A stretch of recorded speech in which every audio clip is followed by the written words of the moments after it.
The whole world is governed by laws. The universe, in fact. Laws. We call it the law of electricity. We call it the law of gravity. There's mathematical laws. There's physical laws, speed and velocity laws, agricultural laws. There's all kinds of laws. Now that we find ourselves on the spinning planet, you just have to learn what I call the setup. Learn the setup. Life's setup. Now, we didn't set it up, but we're here, so you got to learn it. And we should learn the setup for two basic reasons. Number one, to keep from getting hurt. It's one of the major reasons for learning, so you won't get hurt. See, economically, socially, personally, you can get hurt just not knowing. Ignorance is not bliss. Ignorance is poverty. Ignorance is tragedy. You got to know, or you're going to get hurt. It's good to know not to walk out the 10-story window. That's excellent information. Now, what if a guy didn't know and he walks out? Now he's dead at the bottom. Somebody says, well, the poor guy didn't know. You got to know, or you're going to get hurt. Okay. Now, here's a parenthesis. You don't have to like the setup. I don't ask you to like how it is. That's not what's important. But it is important to learn how it is. Okay? So you don't have to like it, but you should learn it. That's what I tell the kids, right? Make sure you get the information. What you think about it, that's up to you. What you're going to do with it, that'll soon be up to you. But make sure you get it. See, there's nothing worse than being stupid. Nothing. I mean, being broke is bad, but being stupid is awful. And what's really bad is being broke and stupid, right? That's about the end of the world. I mean, there isn't anything much worse than that. Unless you're sick. Sick, broken, stupid. I mean, that is it, right? There's nowhere else to go. So make sure you get the information. It's key. You don't have to like it, but learn it.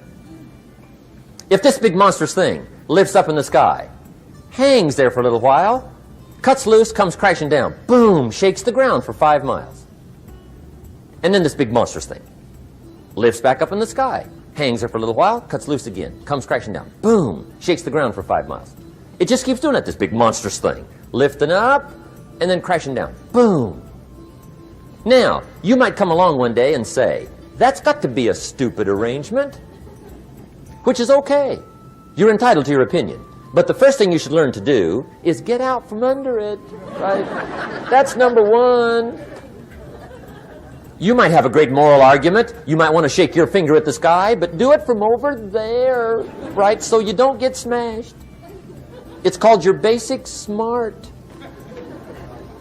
So number one, learn so you won't get hurt. Whether you like it or not, learn. Now here's the second reason for learning, the setup, to benefit. It's called the plus of life. And that's what life is, right? Both minus and plus.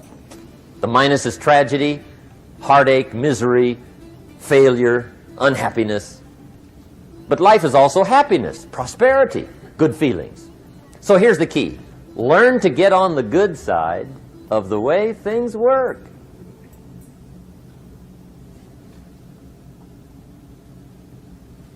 Now, here's two of the basic laws, and we'll take our break. Shof taught me these. They come from the Bible. Now, again, I'm an amateur, okay? When it comes to the Bible, I'm not a pro. So you'll sort of have to take my way of putting it. But here they are. The first one is the law of use. The law of use. And it goes something like this. Whatever you don't use, you lose. Lack of use causes loss.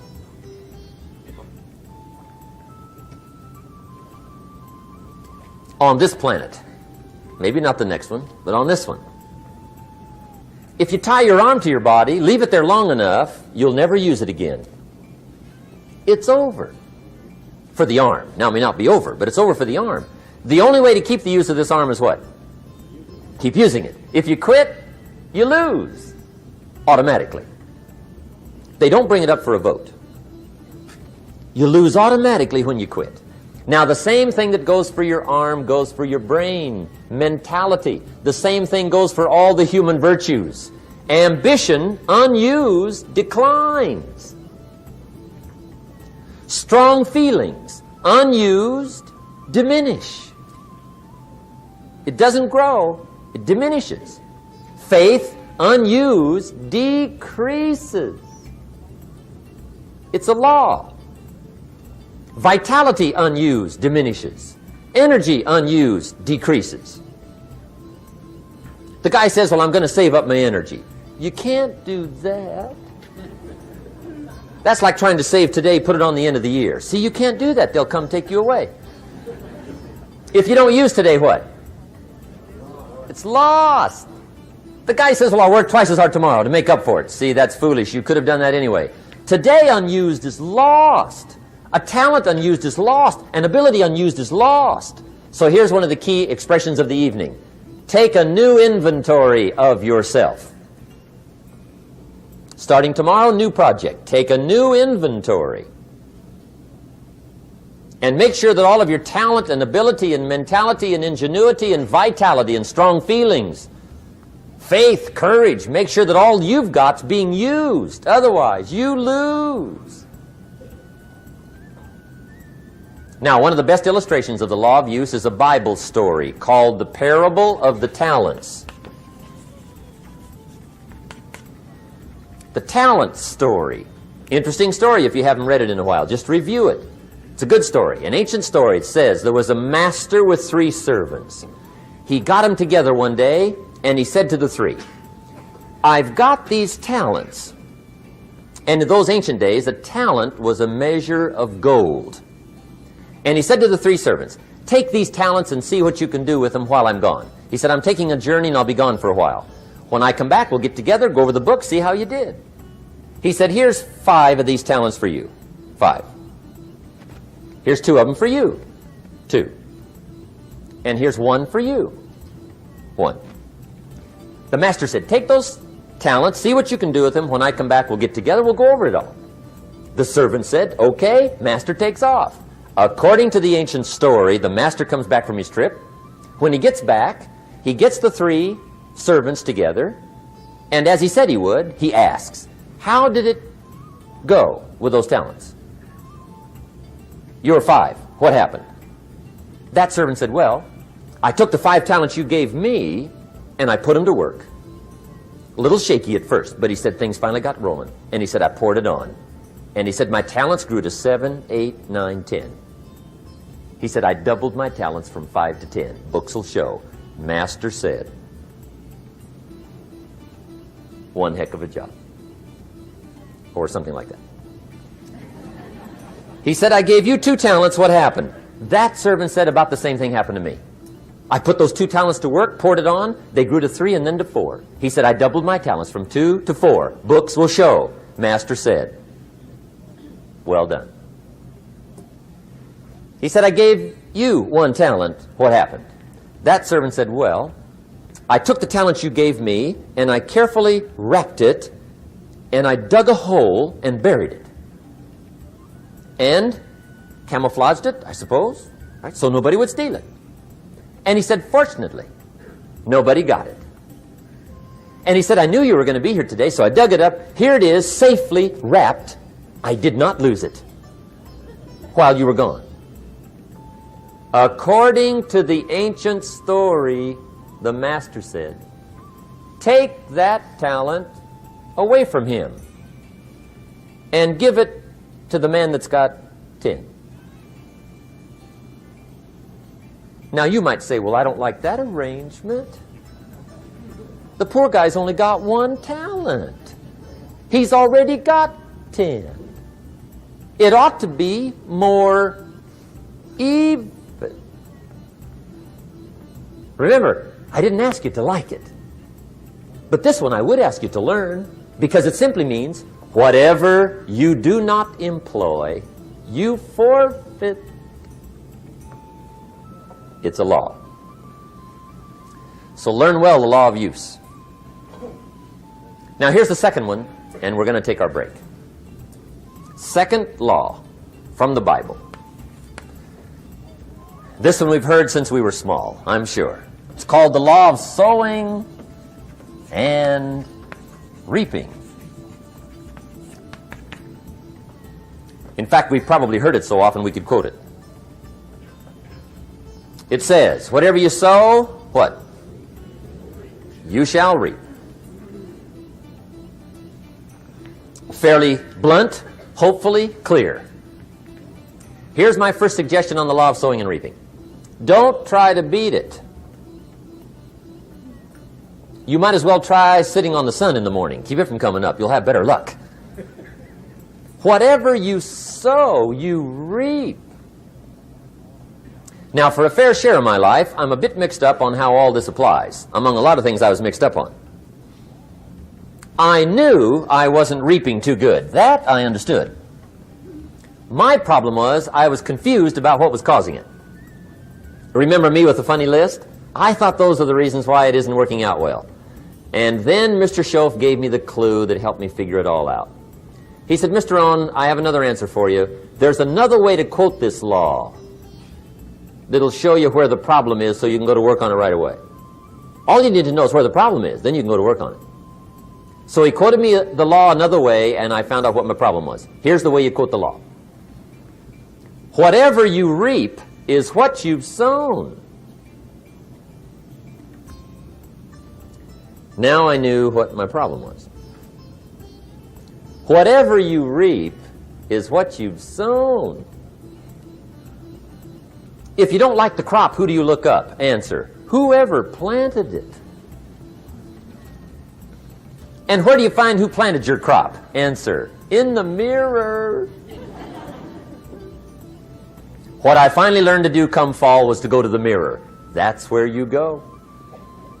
And if necessary, you say, a few skinny carrots? I got to be unimpressed.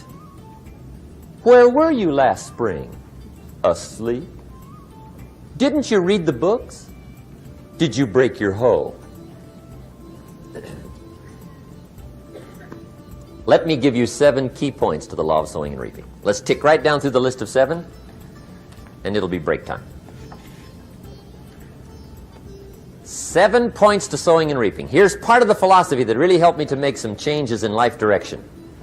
Number 1, the law of sowing and reaping is negative.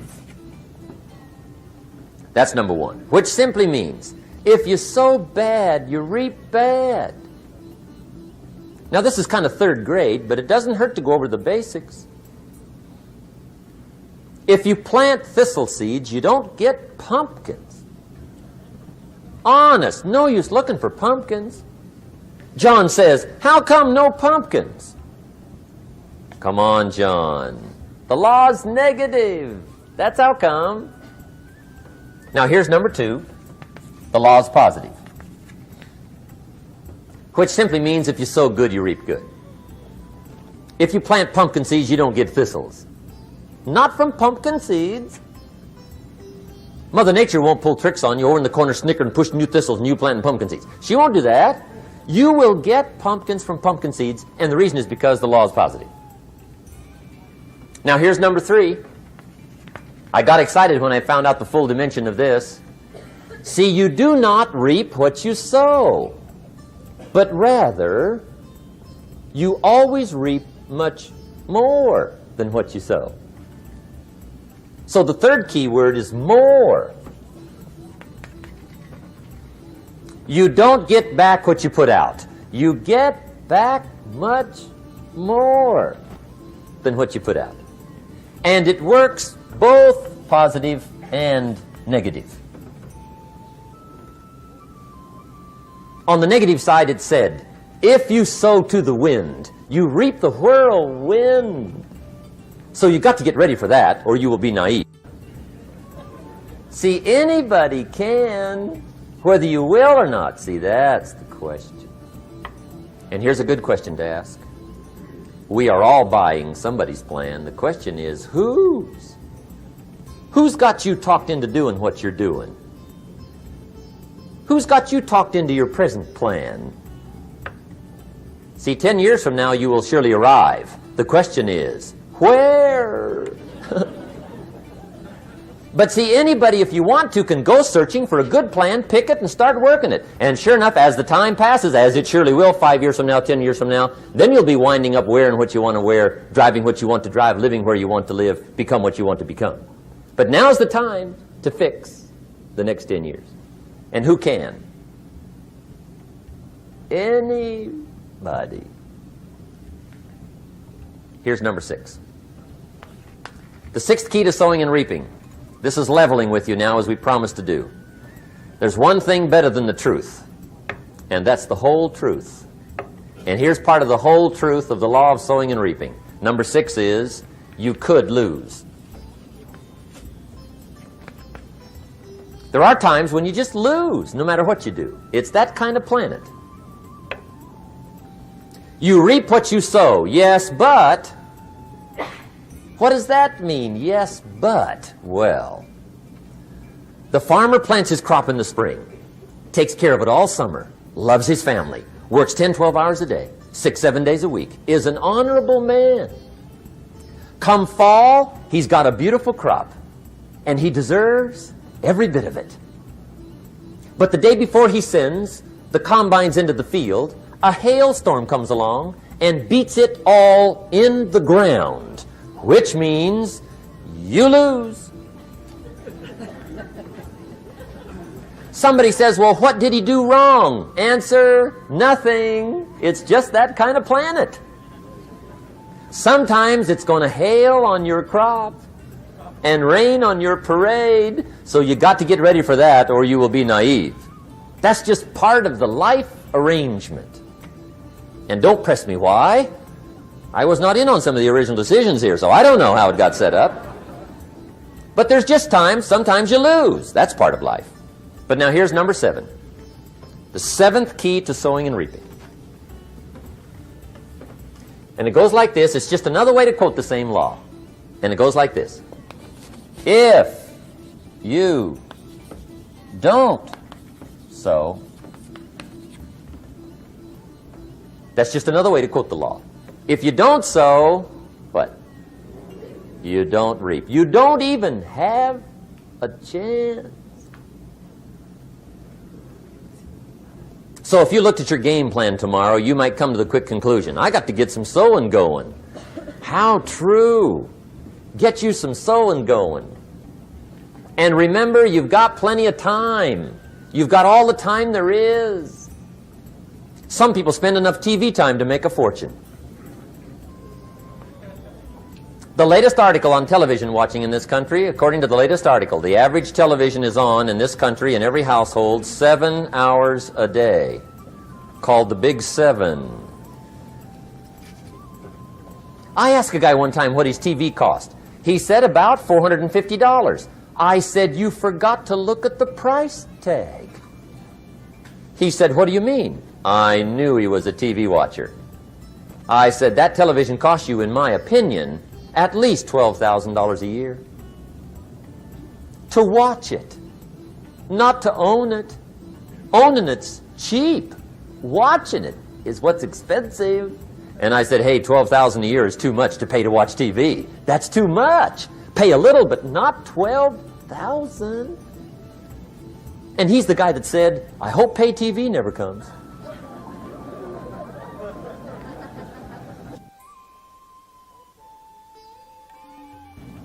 Okay, we're trying to cover an awful lot tonight, I realize that, but my time schedule is such that we just have to sort of give it all to you and let you sort the rest out. I wish we had plenty of time for questions and answers and that whole thing, but our time is just limited. But we are trying to go through an awful lot, I realize that. But looks like everybody's getting it. This is about the note-takingest crowd I've seen in a long time. Incredible. Does anybody have 5 pages yet? Anybody? Oh, fantastic. Incredible. Okay. Maybe you heard the story about the preacher down in Texas, southern part of the country. He was an evangelist back in the horse and buggy days. And he was very good at being an evangelist, and a lot of people used to come and hear him preach. And one day he put up his tent in one of these Texas towns and expected a big crowd as usual, come hear him preach. And he got there, first night of the tent revival, walked in. 7:30, time to start. And to his surprise, the tent was empty. He thought, well, something must be drastically wrong. So he waited till 7:45, nobody showed up. 8 o'clock, zip. Finally, 8:15, one lone cowboy wandered up on his horse, tied his horse up outside, came in, sat down on the front bench, right, waiting for something to happen. The preacher thought, well, at least I better go down and talk to the cowboy. So he walks down, talks to the cowboy, and he says, "Cowboy, I'm the preacher." And he said, "I don't know what to tell you. Something's gone wrong." He said, "This tent was supposed to be full of people." He said, "I'm embarrassed." He said, "You're the only one that showed up." And he said, "I really don't know what to do." And the cowboy said, "Well, I'm not a preacher, so I really can't tell you what to do." You know, he said, "I'm just a cowboy." But he said, "I know this, if I went out to feed my cattle and only one showed up, I'd at least feed it." The preacher thought, hey, the cowboy is right. If you've got a good idea to share, you should share it, if there's 1 or 1,000. So he got kind of inspired by this conversation, and he jumped up on the platform and started to preach, as if the tent was full of people, just exploded. And he went for an hour and 15 minutes, just kept rolling. Finally, he quit. And when he finished, he came down off the platform, talked to the cowboy again. Says, "Well, cowboy, what did you think of my sermon?" And the cowboy said, "Well, I'm not a preacher, so I really can't tell." You know, he said, "I'm just a cowboy." But he said, "I know this, if I went out to feed my cattle and only one showed up, I'd feed it, but I wouldn't dump the whole load on it."